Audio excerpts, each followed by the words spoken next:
Oke. Assalamualaikum warahmatullahi wabarakatuh. Izin Waalaikumsalam warahmatullahi wabarakatuh. kami dari kelompok 2 akan mempresentasikan tugas dari mata kuliah biologi lingkungan mengenai fotosintesis dengan materi ada 2. Yang pertama reaksi gelap dan reaksi terang, kemudian tumbuhan C3 dan tumbuhan C4. Terlebih dahulu, apa itu fotosintesis? Fotosintesis hanya bisa dilakukan oleh tanaman. Apakah fotosintesis hanya bisa dilakukan oleh tanaman? Mengapa manusia tidak dapat melakukan fotosintesis? Pertanyaan-pertanyaan tersebut akan terjawab ketika kalian memahami makna dari serangkaian fotosintesis. Secara bahasa, fotosintesis berasal dari bahasa Yunani, yaitu foto yang berarti cahaya dan sintesis yang berarti penggabungan.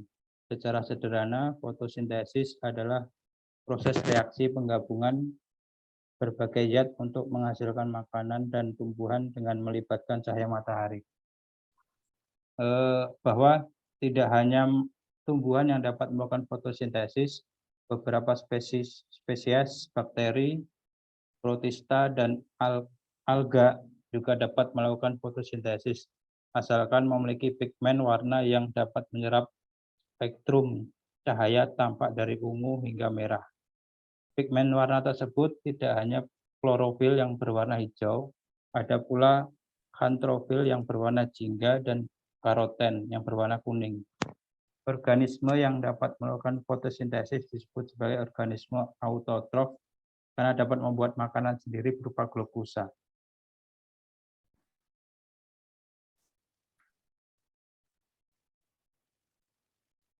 Kemudian proses fotosintesis terdiri dari 2 rangkaian proses yang diklarifikasikan berdasarkan kebutuhan cahaya dan tempat terjadinya, yakni reaksi gelap dan reaksi terang. Next. Baiklah, saya akan melanjutkan. Bang Ari, terima kasih Bang Ari. Selanjutnya yaitu reaksi terang dan reaksi gelap.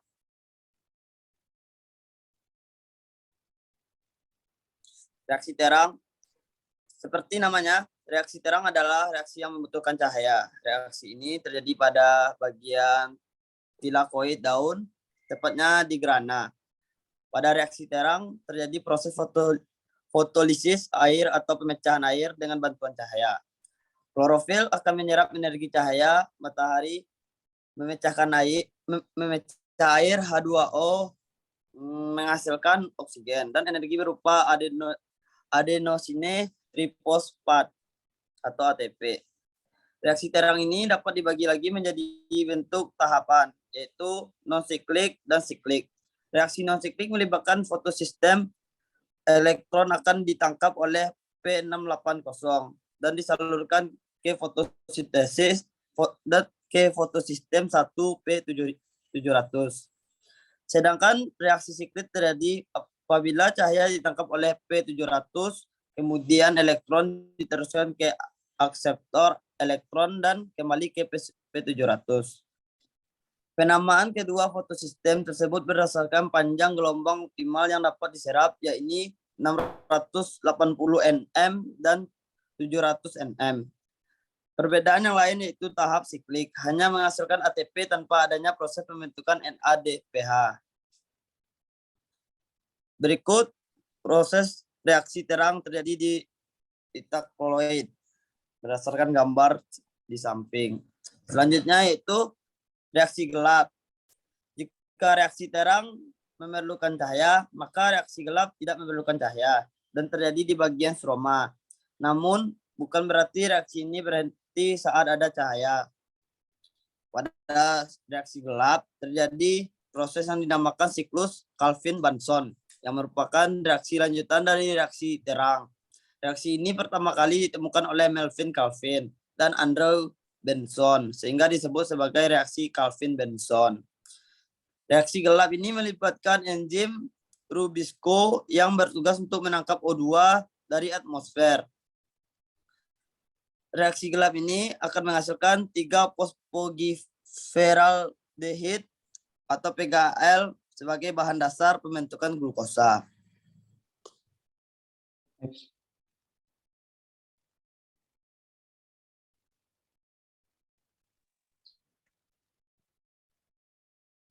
Balik.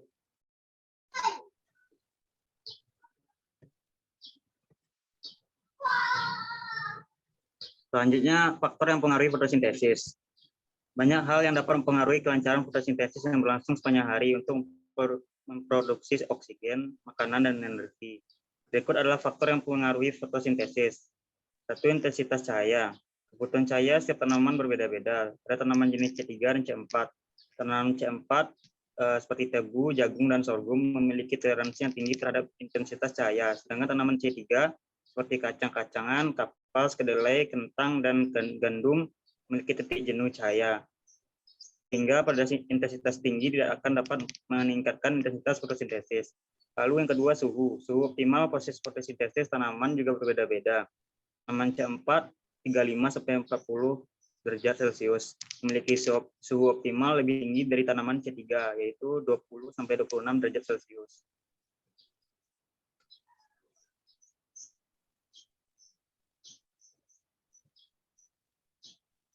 Lalu yang ketiga, umur tanaman. Semakin dewasa tanaman, jaringan-jaringan akan terbentuk semakin sempurna yang akan meningkatkan efektivitas dan laju proses fotosintesis.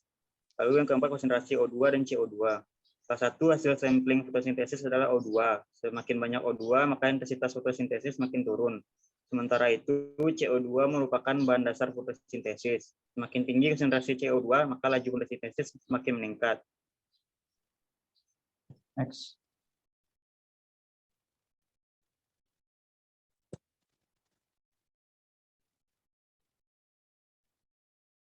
Tarik.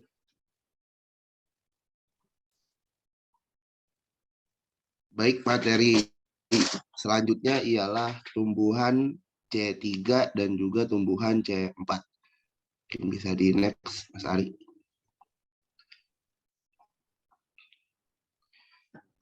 Oke. Untuk tumbuhan tanaman C3 antara lain yaitu tumbuhan yang mendominasi sebagian besar di bumi ini.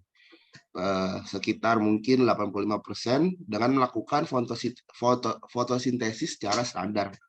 Pada saat itu dapat disebut siklus Calvin atau senyawa pertama yang melakukan fiksasi CO2 adalah fosfoglycerat atau bisa disebut molekul berkarbon 3 dengan bantuan enzim Rubisco sehingga lintasan tersebut dinamakan T3. Tumbuhan ini tidak memiliki adaptasi fotosintesis untuk mengurangi laju fotorespirasi. Tumbuhan C3 tumbuh dengan fiksasi karbon C3 biasanya tumbuh dengan baik di area intensitas sinar matahari yang cenderung sedang. Kemudian temperatur sedang dan konsentrasi CO2 sekitar 200 ppm atau lebih tinggi. Serta mengenai air tanah yang juga berlimpah. Tumbuhan C3 harus berada dalam area dengan konsentrasi gas karbon dioksida yang tinggi sebab Rubisco sering menyertakan molekul oksigen ke dalam rup sebagai pengganti molekul karbon dioksida. Konsentrasi gas karbon dioksida yang tinggi menurunkan kesempatan Rubisco untuk menyertakan molekul oksigen. Maka dari itu, bila ada molekul oksigen, maka rup akan terpecah menjadi molekul 3 karbon yang tinggal dalam siklus Calvin dan 2 molekul glikolat akan dioksidasi dengan adanya oksigen menjadi karbon dioksida yang akan menghabiskan energi. Pada tumbuhan C3, CO2 hanya difiksasi rup oleh karboksilasi rup.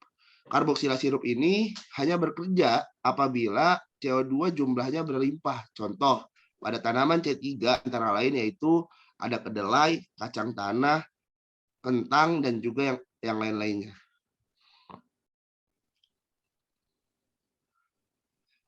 Nah, untuk tanaman C4 bisa kita definisikan yaitu tumbuhan yang pada saat melakukan proses fotosintesis menggunakan lintasan C4.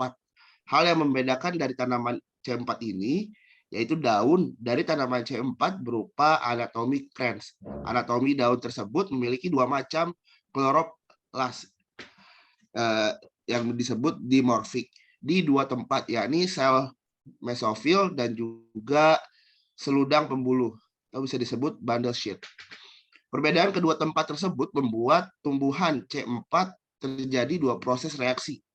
Reaksi yang pertama melakukan fiksasi CO2 adalah oksaleosetat atau disebut molekul berkarbon 4 dengan bantuan enzim PEP karboksilase yang dilakukan di dalam sel mesofil. Selanjutnya,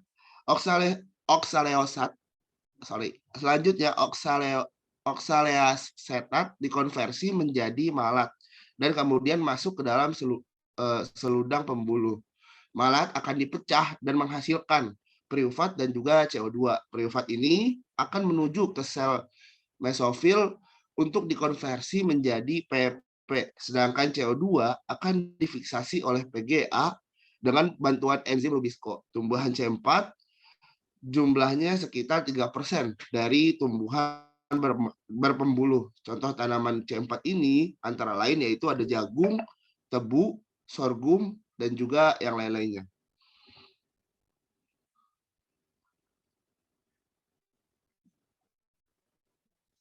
Baik, untuk perbedaan proses mekanisme fotosintesis pada tumbuhan C3 dan juga C4 sudah tertera pada slide.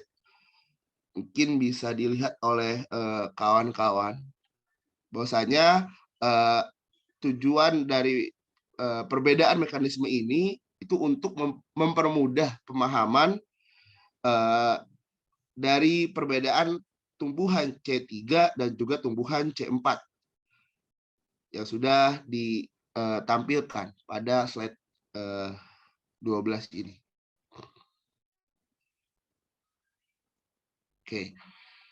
Di slide 13 terdapat tabel di mana ada ciri pembeda tumbuhan C3-nya itu apa dan juga tumbuhan C4-nya itu apa. Di sini saya akan mengambil 3 sampel. Yang pertama ada di poin 2 yaitu kloroplas atau tempat fotosintesis. Di tumbuhan C3 itu ada di mesofil daun atau monomorfik, dan di C4 itu ada di mesofil daun dan selundang dimorfik. Kemudian sampel kedua di poin 10 itu ada tempat reaksi. Pada tumbuhan C3 itu ada di sel-sel mesofil daun, dan di tumbuhan C4 itu terdapat di sintesis asam malat di sel mesofil daun dan juga pemecahan asam malat di seludang pembuluh. Kemudian sampel yang ketiga di poin 23 yaitu produksi bahan kering per tahun. Untuk di tumbuhan C3 itu 20 sampai 25 ton dan di tumbuhan C4 itu ada 35 sampai 40 ton. Baik, itu untuk 3 sampel dari tabel yang tertera pada slide 13. Ya, terima kasih teman-teman. Mungkin itu presentasi dari kelompok 2 dalam tugas biologi lingkungan. Kami sekelompok mengucapkan terima kasih atas perhatiannya.